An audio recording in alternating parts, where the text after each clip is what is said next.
શારદા છે અને આ એક ખેતરનું મોડલ છે.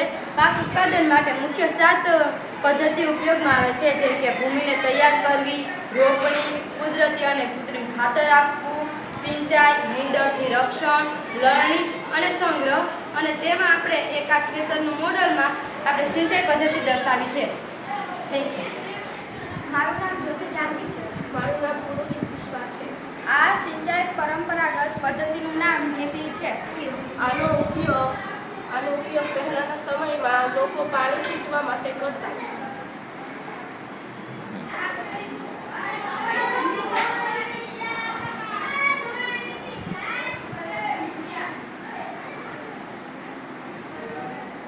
મારું નામ રૂહી છે અને એક આ બળદનું હળ છે. આ બળદ છે, આ હળ છે અને આનો ઉપયોગ આપણે વાવણી કરવા માટે અને ખેડવા માટે થાય છે.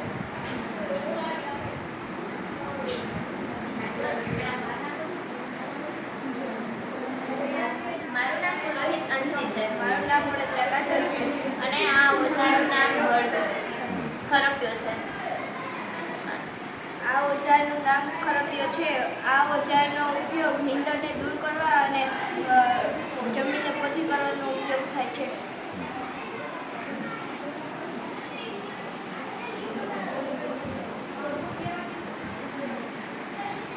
મારું નામ છે હિરલ. મેં બનાવ્યું છે ખરપ્યો. આ એક સાદું ઓજાર છે જેનો ઉપયોગ નીંદણ દૂર કરવા અને જમીનને પોચી કરવા માટે વપરાય છે.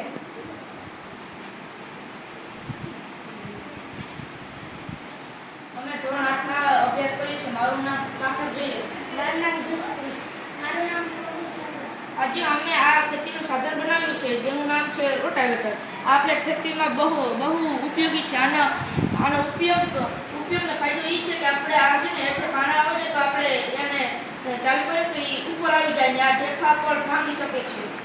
હવે આપણે આને ફેરવીને જોશું.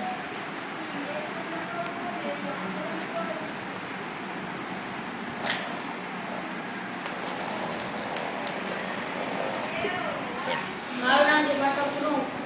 મેં રોટાવેટર બનાવ્યું છે.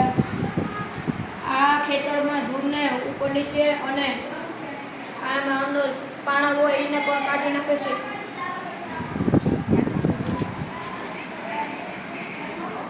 નમસ્કાર, મારું નામ જોશીબેન છે. મારું નામ પાઠક. આજે અમે આ ખેતર શોર્ટ અંત કરીએ એટલે એનું એક સાધન છે ને આ ટપક પદ્ધતિ છે. આ જ્યારે આપણે આને શીશાને આમ આડો કરીએ ત્યારે પાણી નીકળે. આને કહે છે ટપક પદ્ધતિ. જ્યારે આપણે શોર્ટ અંત કરીએ ત્યારે આને હાલતું કરી દેવાનું એટલે આસપાસના માણસોને લાગે કે અહીં શોર્ટ છે એટલે અહીંથી દૂર રહી જાય. મારું નામ વડોદરા છે. મારું નામ ચાવડા લાલા છે. અમે રોટાવેટર બનાવ્યું છે જેનો ઉપયોગ ઢેફા ભાંગવા માટે થાય છે.